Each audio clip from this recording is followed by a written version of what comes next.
এবার দেশের বিভিন্ন জায়গার আরও কিছু খবর নিয়ে রয়েছে একটি ডেস্ক রিপোর্ট।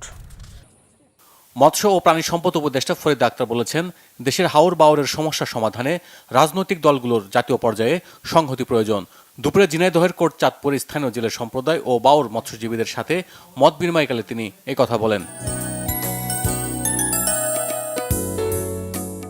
উত্তরাঞ্চলের 6টি মেডিকেল কলেজের শিক্ষার্থীদের অংশগ্রহণে সাংস্কৃতিক উৎসবের উদ্বোধন হয়েছে বগুড়ায়। শহীদ জিয়াউর রহমান মেডিকেল কলেজে 2 দিনব্যাপী এই উৎসবের উদ্বোধন করেন Bogura area commander major general SM Asadul হক।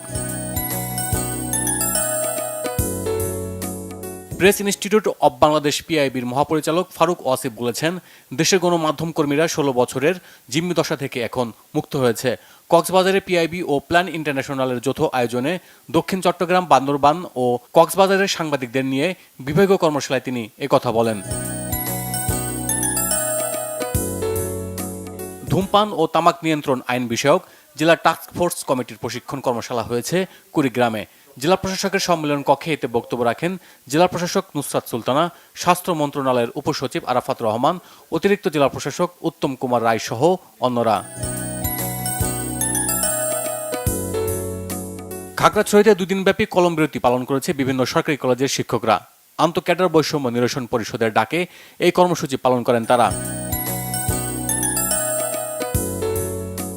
জলবায়ু সহনশীল বিকল্প আয়মুখী কার্যক্রমের মাধ্যমে নারীর ক্ষমতায়ন ও টেকসই জীবিকা নিশ্চিত করতে কর্মশালা হয়েছে কিশোরগঞ্জের ইটনায়। রাজেন্দ্র আশালতা হাই স্কুলে বাঁশ ও বেত দিয়ে দেখানো হয় পরিবেশ বান্ধব বিভিন্ন পণ্য তৈরির কাজ।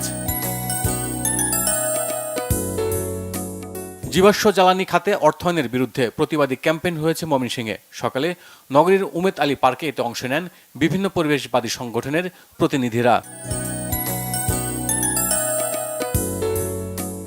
2 দিনব্যাপী বিজ্ঞান ও প্রযুক্তি মেলা শুরু হয়েছে ঠাকুরগাঁওয়ে। সকালে সরকারি বালক উচ্চ বিদ্যালয়ের মাল্টিপারপাস হলে মেলার উদ্বোধন করেন জাতীয় বিজ্ঞান ও প্রযুক্তি জাদুঘরের পরিচালক ডক্টর মোহাম্মদ মনিরুজ্জামান।